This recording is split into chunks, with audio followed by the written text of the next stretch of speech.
c'est parti. Très bien. Donc, tu te présentes. Voilà, donc je m'appelle Bernard Mercier, je suis ici au Raw Food Festival, qui est un rassemblement qu'on organise tous les ans depuis ça date exactement depuis une quinzaine d'années, mais ici précisément depuis une dizaine d'années. On accueille des gens, des familles avec les enfants et tout pour une période de congé qui dure sur 2 semaines, avec des animations, des rencontres instructives et riches en émotions. Et les enfants peuvent facilement s'ébattre entre la forêt et le lac.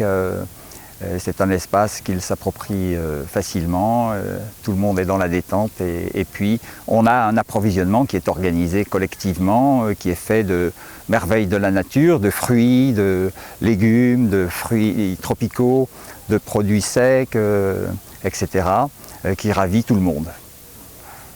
Tu te présentes toi, tu es organisateur?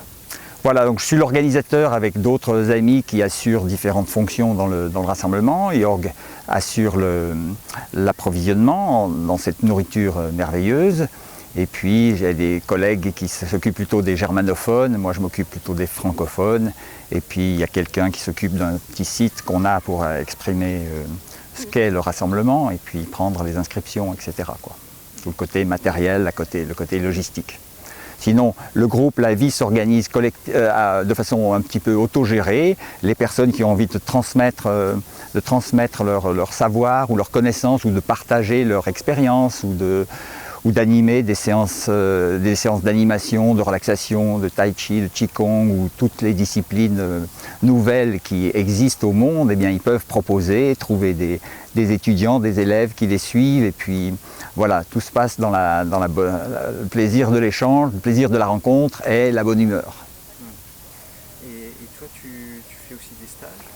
Voilà, donc dans le cadre de ce rassemblement, j'anime un stage d'alimentation naturelle ou instinctothérapie, qui est mon mode alimentaire depuis bientôt près de 40 ans maintenant, qui est quelque chose qui a évidemment changé ma vie, puisque j'ai été séduit, j'ai essayé, j'ai testé, j'ai expérimenté cette pratique alimentaire, en fait, qui consiste à utiliser son sens de l'odorat et du goût, qui s'exprime d'une façon valable, extrêmement fiable avec des aliments nature, c'est-à-dire tels que la nature les donne. Et en fait, dans l'alimentation naturelle, on a la rencontre entre des aliments nature tels que la nature les donne, c'est-à-dire à l'état brut, sans aucune transformation, aucune cuisson bien sûr, mais aussi aucune préparation, aucun broyage, aucune trituration, aucune extraction de jus. Et avec des aliments de cette qualité-là, on a en fait un dialogue sensoriel qui est possible de nouer avec ces aliments, c'est-à-dire que l'aliment qui sera bon pour le corps sera perçu à travers une odeur agréable. Dès lors, il suffit de renifler les aliments pour les choisir, comme les animaux sauvages le font spontanément et naturellement dans la nature. Les animaux sauvages font ça continuellement et ils ont un corps gracile, ils savent fuir devant le danger, faire tous les actes de la vie quotidienne, ils sont en bonne santé. Eh bien voilà, on copie en fait le modèle animal, dans le sens animal sauvage, dans son biotope naturel, c'est un petit peu ça. Donc j'apprends cette façon de se nourrir qui met en exergue des difficultés certaines qui viennent de notre apprentissage. Parce que normalement, on aurait dû naître dans un contexte de cette nature, dans un contexte où on a l'interaction permanente avec les aliments naturels. Ça n'a pas été le cas pour la majorité d'entre nous. On a eu des aliments préparés, des aliments cuits, etc. Et surtout, on a eu, pour nous faire manger, pour qu'on se nourrisse et qu'on s'équilibre selon les principes en vigueur, surtout des injonctions, des encouragements à manger ceci pour telle et telle raison. Donc on est perclus de toute une forêt en fait d'injonctions, d'ordres, d'affirmations. Et tout ça, c'est notre histoire, c'est notre construction. Donc le fait de retourner directement au sens nous met face à cette construction qu'on a eue dans notre passé. Et ça, c'est une situation difficile. Donc j'ai développé pendant des années, j'ai eu l'occasion, la chance d'enseigner à beaucoup de gens qui passaient à ma table dans le cadre du centre d'instinctothérapie que nous avions à l'époque.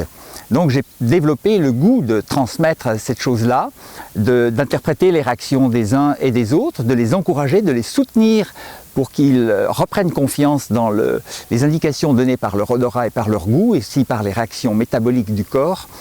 Et je suis passionné par ça, pour transmettre ça, et c'est ce que je fais dans ce stage un petit peu structuré d'une manière agréable, légère, sérieuse, mais légère, et aussi qui permet à chacun de se retrouver face à lui-même, et aussi de trouver les moyens pour devenir quelqu'un de différent, et surtout vivre une expérience très fondatrice et très novatrice, et très gratifiante aussi. Il faut le dire, c'est que le plaisir est au centre de cette méthode alimentaire, ce qui est fantastique. C'est-à-dire qu'on va en fait avoir des effets sur la santé, que je laisse chacun libre de découvrir, mais on va avoir ces effets bénéfiques à travers le plaisir. Le plaisir non pas comme une course effrénée vers le plaisir, ce qui est le mode dominant dans notre société de consommation. On court un petit peu après le plaisir en achetant des produits nouveaux qui sont miraculeux, qui font ceci, cela.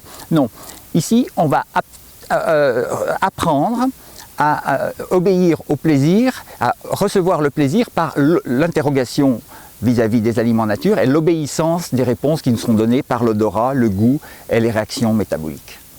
C'est donc dans un cycle nouveau d'interrogation et d'obéissance qu'on va installer ces nouveaux plaisirs. Quelque chose à rajouter, une anecdote par exemple. Oui, dans mon cours, je rappelle toutes les difficultés que j'ai eues, parce que je suis un être imparfait, comme tout le monde. J'ai eu des contextes d'origine difficiles, où j'ai eu du mal, et donc tout ça, on est confronté à ça, donc je raconte plein d'anecdotes sur mes difficultés, sur mes allers-retours dans le QI, les difficultés que j'ai eues, comment j'ai essayé de les résoudre, comment j'ai fait en sorte de ne pas être culpabilité par les écarts, on appelle ça des écarts quand on retourne aux aliments non naturels, donc pour ne pas me culpabiliser, comment est-ce que j'ai fait pour prendre de la distance avec ma propre expérience et puis ensuite retourner sur moi-même. C'est vraiment un chemin d'introspection. Mais le carburant, le moteur émotionnel, dynamique de cette introspection, c'est en fait le plaisir qu'on a. Et le plaisir qu'on a, je ne peux pas vous le transmettre dans des mots, mais c'est quelque chose que j'essaye de partager, de faire ressentir à mes apprenants, disons, on va dire. Donc je présente ce petit livre qui a été fait par Solange Aimé, qui est une amie coach en hygiène alimentaire et qui m'a interviewé dernièrement. Et ce livre est la reproduction de l'interview qui vous fait rentrer dans mon intimité, dans mon quotidien, dans ma façon de voir les choses, avec pas mal d'anecdotes et pas mal de questions indiscrètes de Solange auxquelles j'essaye de répondre. Voilà, c'est assez sympa, ça se lit très très bien, très facilement, et ça vous permettra de vous rendre compte un petit peu disons, du contenu de l'alimentation naturelle et sensorielle, voilà, qui est mon quotidien et également mon enseignement. Vous avez également la possibilité de me retrouver, de suivre mon actualité sur ma page Facebook spécialisée qui s'appelle Mangeons Nature. Vous faites Mangeons Nature dans le moteur de recherche et vous tombez avec mon nom, vous m'identifiez sous communauté, voilà. Et vous allez là-dedans, vous interagissez, vous posez des questions, n'hésitez pas, laissez des messages. Je vous répondrai et puis on pourra découvrir tout ça ensemble, à votre rythme, avec vos questions, et pour avancer chacun à sa manière. Voilà, il faut savoir que c'est une méthode sérieuse qui met chacun face à lui-même sérieusement. Et donc parfois certains ont du mal, ils ont des attachements et tout ça. Et donc ça donne des déroulements, des réactions un petit peu contradictoires. Les gens ont tendance à vouloir essayer de chercher les failles, mais en même temps ça enrichit la rencontre parce que ça oblige les autres participants à répondre à travers leur propre expérience qu'ils ont in vivo, hein, et moi aussi à amener les retours d'expérience que j'ai sur moi, sur mes proches, sur tous les gens que j'ai accompagnés. Donc ça donne finalement du piment à la rencontre, du piment à l'échange, et c'est quelque chose d'assez parfois explosif un petit peu, mais bon, on ne se prend pas la tête parce que d'abord, si on procède comme ça pour soi, ben, on est foncièrement tolérant, hein, tolérant pour soi, donc tolérant pour les autres, forcément ça va de soi. Donc tout ça se passe dans la bonne humeur et c'est quelque chose qui donne du pétillant à la rencontre, aux échanges, et je dois dire que plus le stage avance dans le temps dans la semaine, plus les gens s'éclairent, découvrent des choses, et ça c'est merveilleux parce que je sens enfin une communauté, une communauté de réaction, une communauté de sensations, parce qu'ils ont les mêmes sensations que moi j'ai tous les jours et que je partage aussi. Je partage souvent à voix haute les sensations que j'ai.